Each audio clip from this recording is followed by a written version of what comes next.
My name is Morgan Crago Melkonian, and I'm a PhD candidate in my 6th year at the School of Theology here at Boston University.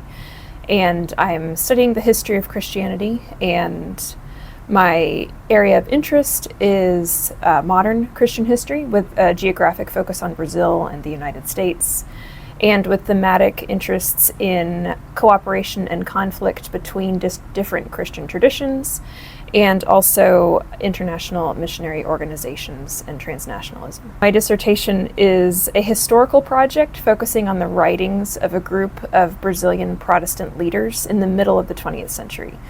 So what I'm studying is the period between the first presidency of Getúlio Vargas up to the ousting of President Goulart in 1964 and the beginning of the military rule in Brazil. Protestantism in Brazil during these years is a minority group, and they have extensive ties to organizations outside of Brazil. So the dissertation is investigating how they're making a case for their legitimacy in a largely Catholic context when they have all these international connections.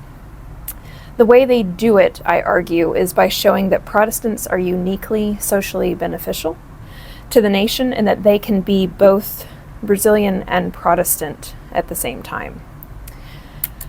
There's a variety of non-Catholic Protestant groups in Brazil, especially today. There's the Assemblies of God, there's Baptists, very large groups, but my dissertation focuses on a smaller group called the Confederação Evangélica Brasileira, which is, in English, the Brazilian Evangelical Confederation. And it's mostly composed of leaders from Episcopalian, Methodist, and especially Presbyterian leaders. And this confederation exists from 1934 to when it's kind of splinters after the coup in '64. So I'm looking at roughly 30 years of these leaders' writings.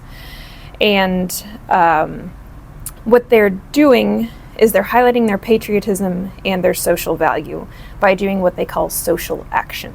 They use that expression all the time to say what they're doing. And that mostly includes education work, literacy work, promoting government public health campaigns, and attempts to relieve poverty in rural areas, and then later especially in the Northeast.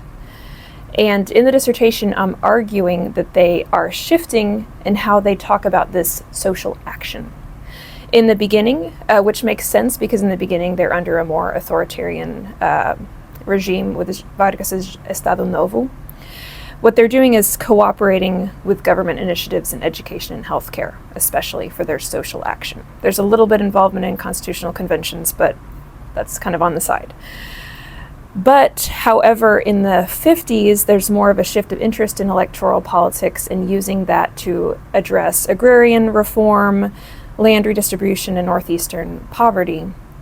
And as the Cold War intensifies, this creates tension within the Confederation because some are being more conservative, others are swinging more revolutionary.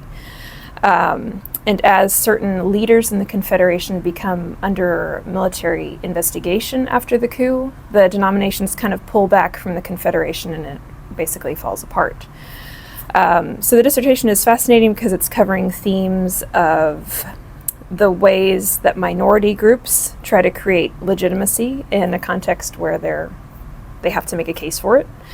It's interesting because they're dealing with the question of national identity and religious identity, and how do we pitch ourselves as patriotic and connected to these other places. And it's highlighting the ambiguity of international links for those minority groups. They're both a help to them and a liability to them. So it's very fascinating. That's a hard question because there's lots of answers. As a historian, one answer does have to be how exciting your archival sources are. It was very exciting to be able to do archival research in Sao Paulo and Campinas and in a couple places in the United States for this. And what's fun is that I'm getting to read the writings of figures who are almost unknown. If I were to say their names to you, you would never have heard them. But they deal with kind of perennial struggles. And in this case, they're dealing with how to articulate how churches and Christians are involved in society during the contentious Cold War period, how to relate to revolution or relate to reaction against revolution. It's very difficult. So that's a fascinating thing, is you get to read the shifts. Like one person from the Confederation is Valdo Cesar, and you can see in his writings in the 50s, he's representing that turn towards criticizing government initiatives in education and healthcare, saying that they really weren't working. And that's a change that you can see in the Confederation's language about speaking about collaboration with government in these things.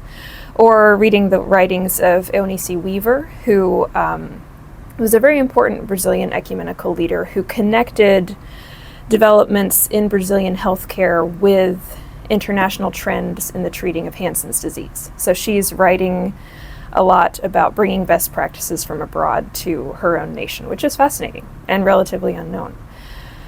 Another thing that I find exciting about the field is looking at Christian social action. You're getting to look at a snapshot of a perennial issue. How do people apply their faith to their context? How do they act out their faith?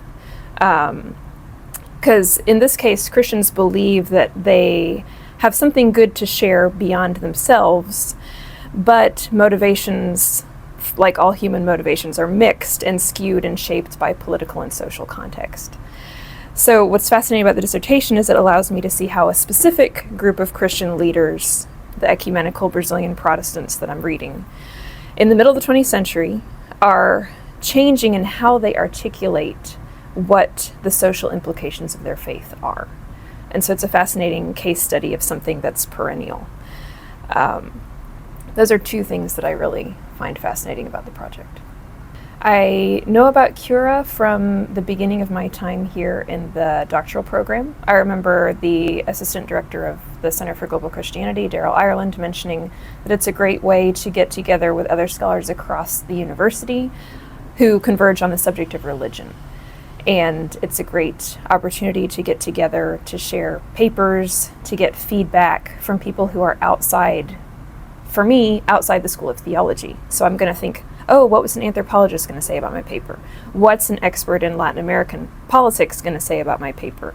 So it's a good kind of mix of fields and disciplinary angles as we converge on the same topic. And that's what I appreciate about the CURA Fellows.